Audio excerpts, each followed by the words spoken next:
大师兄，二师兄，大师兄，二师兄不好啦！怎么了？师傅又被抓走了！救命！上头日记，上头日记，上头日记，上僧日记。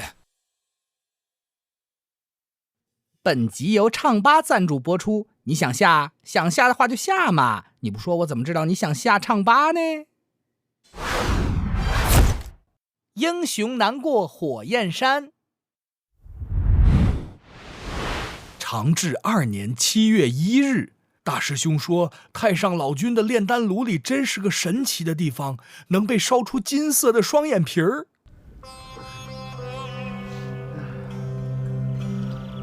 怎么有种烤肉的味道呢？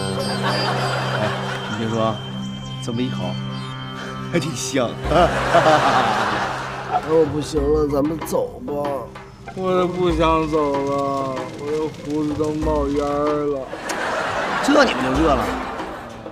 我告诉你们啊，想当年又来了，我在太上老君的炼丹炉里，那才就热呢，知道不？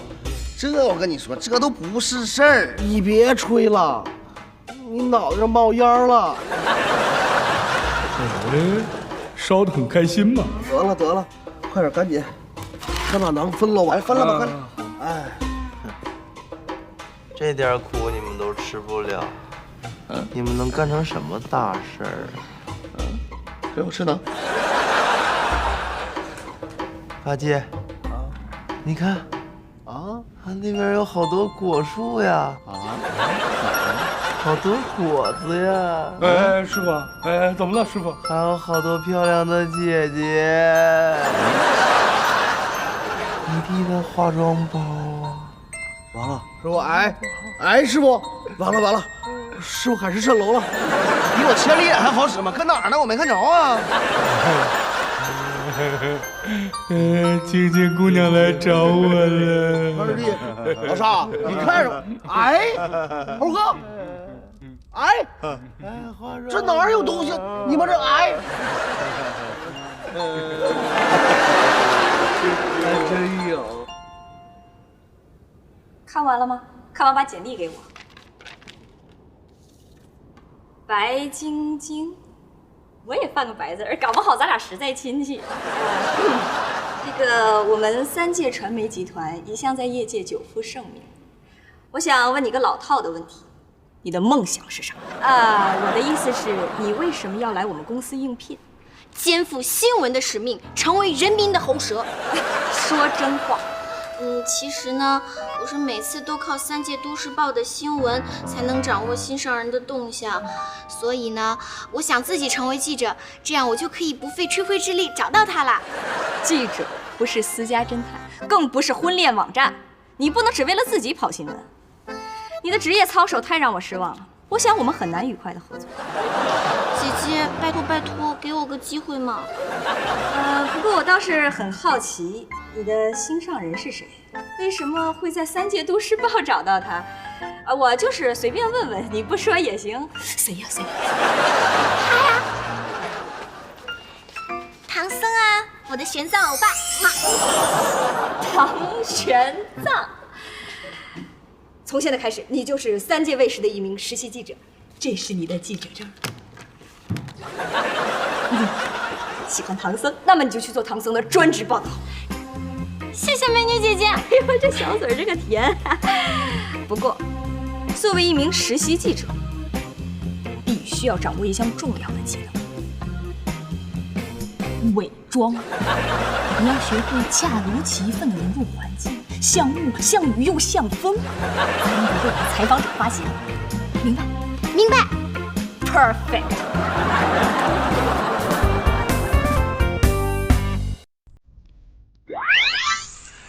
嘿嘿，变成这样就不会被发现了。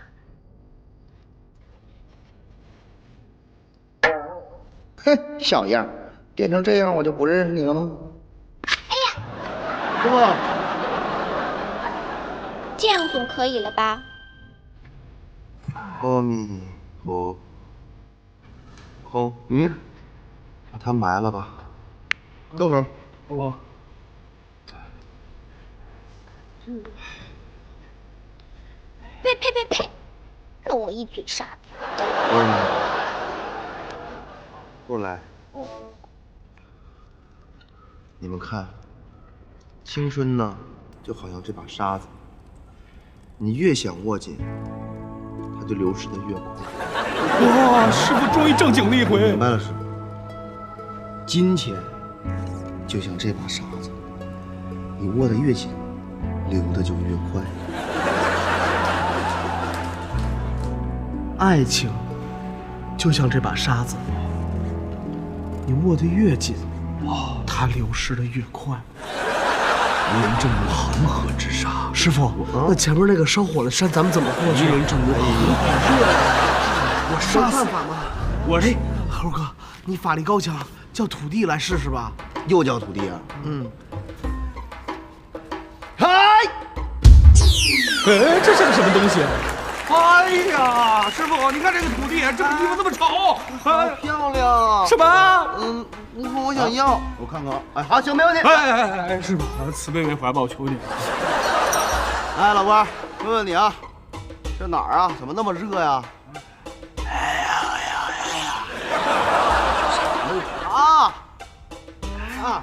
他说他嗓子发炎上火了。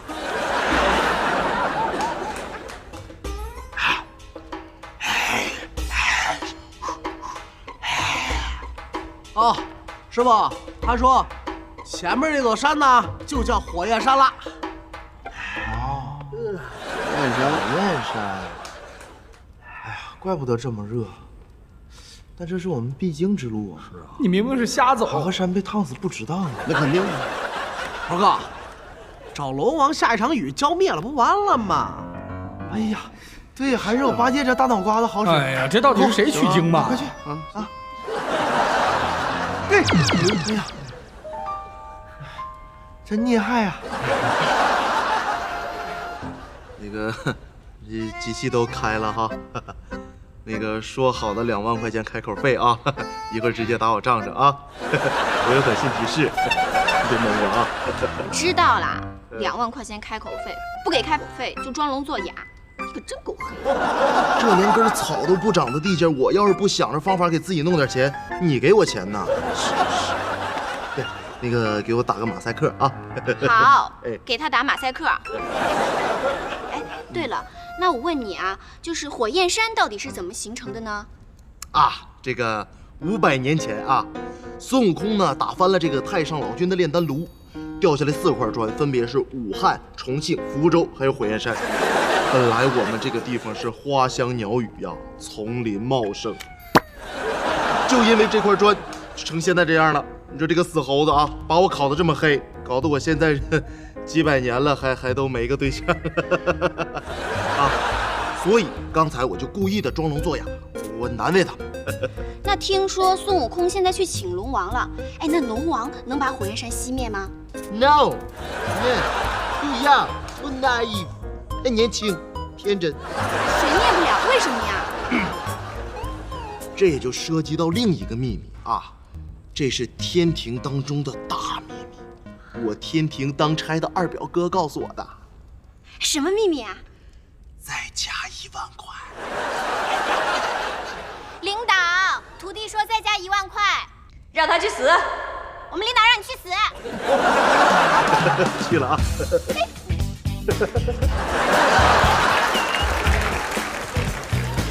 哎，你快点，快点！哎呀，大圣，我还没睡醒啊，又调皮。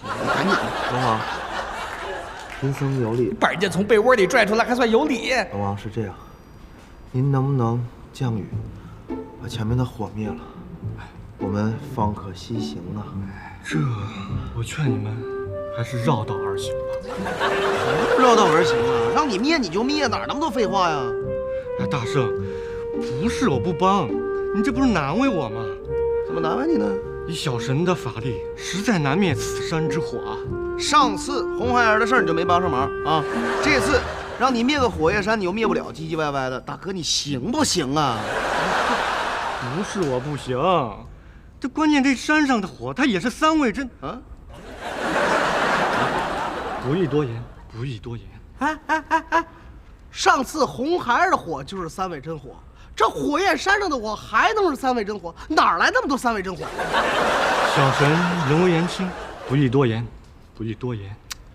你要真是不宜多言，你就别放言，整点有用的。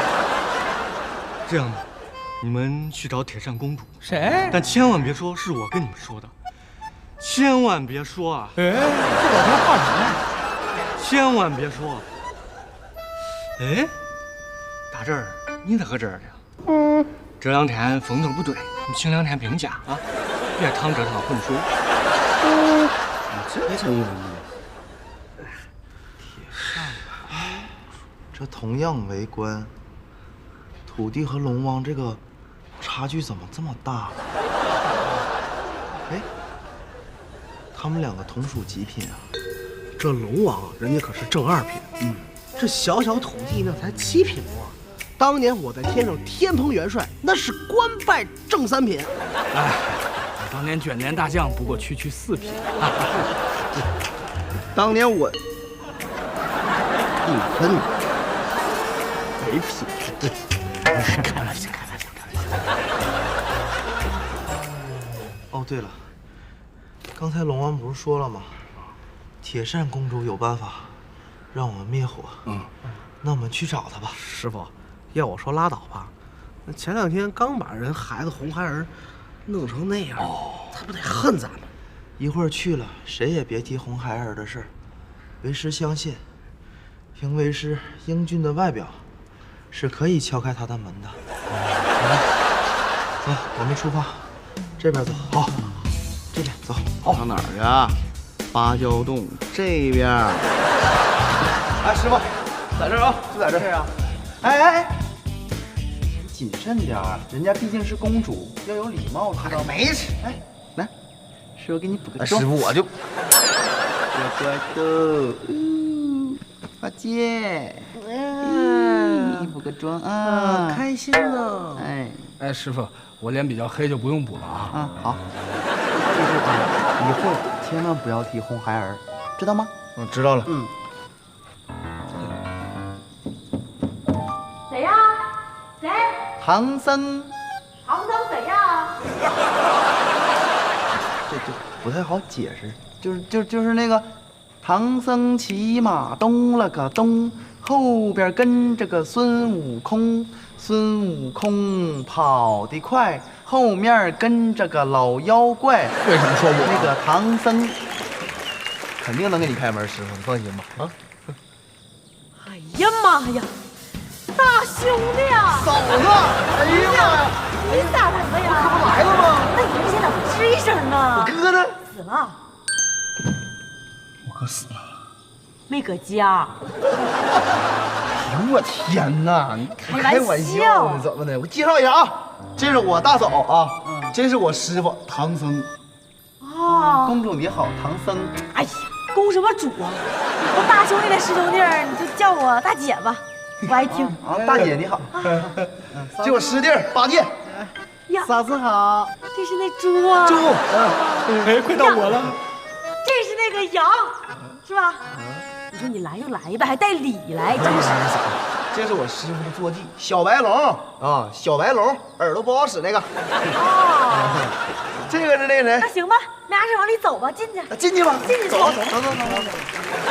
我是傻悟净，这么简单的事情都不会做吗？介绍我一下嘛！哎，等等我。过来坐啊，大兄弟，别客气。哎呦我天哪！哎，你家这是阔了呀？哎呀，这不老牛挣点钱嘛，装个修。哎，没错了。中午啊，谁也别走，我杀了头猪，犒劳你。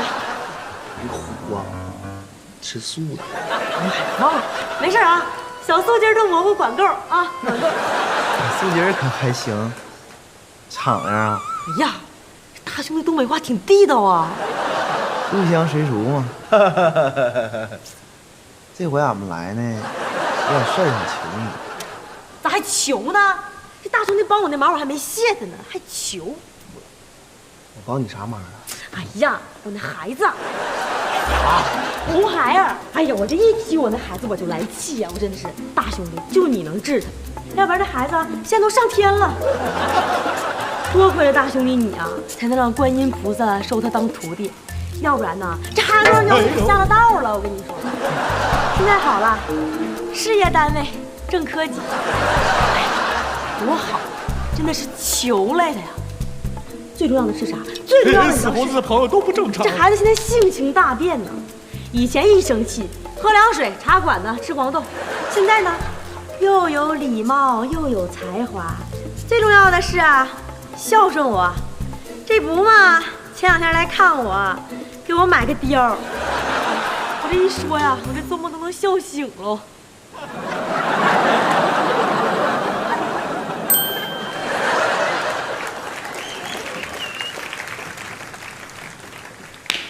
那个来吧，咱抽点烟。哎呀，来，一帮神经病！哎，这玩意儿好，卷上，来，拿去卷上。来，整点水呗，干巴扯地了。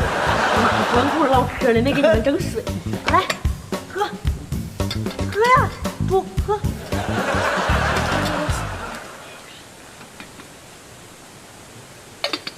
哎，我说大姐啊，那啥，那你家红孩儿现在还插管子呢？插啥了？不插了，那管子不搁那儿呢吗？这水啊，就那么倒过来的。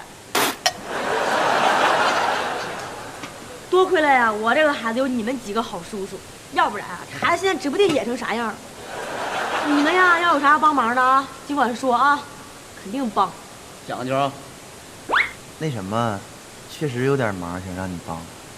说，我们现在啊，通过火焰山过不去了，太热。所以看你能不能给我们整了。嗨，我以为什么大事儿呢。我那个梳妆台的抽屉里啊，有把扇子，扇2下就灭了。梳妆台？哎呦，梳妆台里是不是诱惑力好大呀？这么简单吗？嗨，哪个老娘们炕头上没有2把扇风的扇子？对，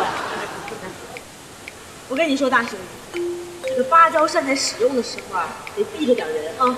千万不能让别人看见，知道吗？用完了赶快给我拿回来。原来如此，亲爱的观众们，大家好，这里是由晶晶主持的《唐僧过火焰山》的系列报道。关于芭蕉扇和火焰山的事情，大家都仿佛三缄其口，神秘的气氛越来越浓重了。刚才呢，铁扇公主说，芭蕉扇呢就在这个梳妆台的抽屉里。这个神秘的扇子到底有何神奇之处呢？让我们一起来见证奇迹的时刻。什么情况？扇子竟然不见了！什么事儿？我看看是不是别让耗子。哎，还是奔着梳妆台去了。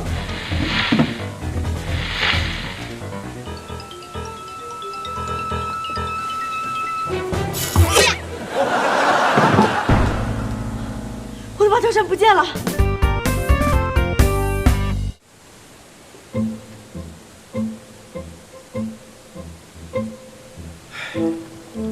这好端端的扇子怎么能没呢？哎，王九网，日防夜防，家贼难防。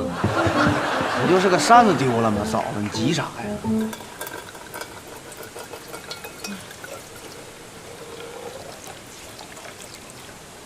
俺家事儿可多了。啥事啊？哎，忘了红孩儿这3味真火了吗？啥意思？哎，大兄弟，家丑不可外扬，说多了丢人，都在酒里呢。来，干！真的干了！牛魔王是因为喝不过你才跑的吧？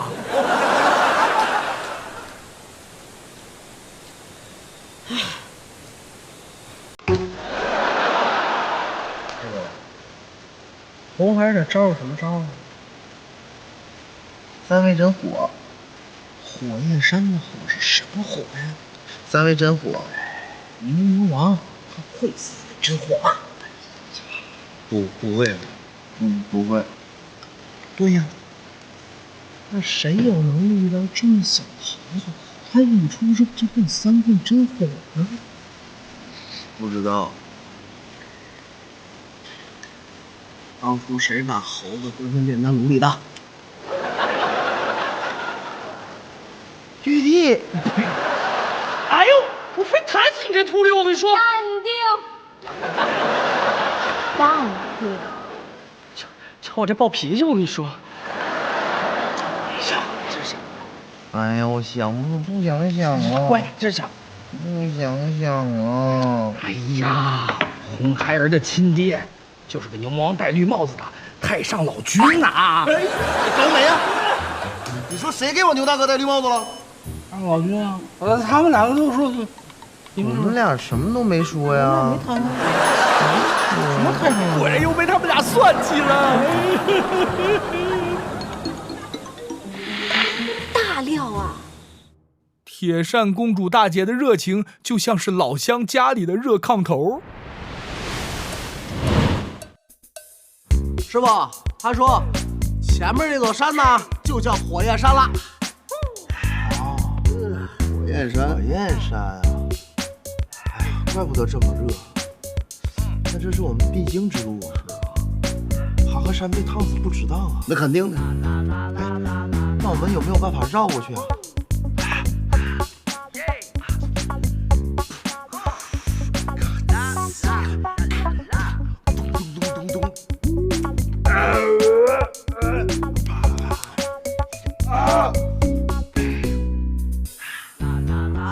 师傅，他说如果想经过火焰山啊，那么只有一条路可以到达天竺啊，那么就是咱们要往回走到青海，然后一路向北到俄罗斯，然后沿着西伯利亚铁轨一直往西，咱们就进入欧洲了。进入欧洲以后，开始往南，南到不能南的时候，咱们坐一条小船，经过好望角，就到了印度洋，上岸便是天竺了。等会儿，从青海之后是哪儿来着？青海之后啊，青海之后啊，我记着就行了，你们不用记着。这条路可还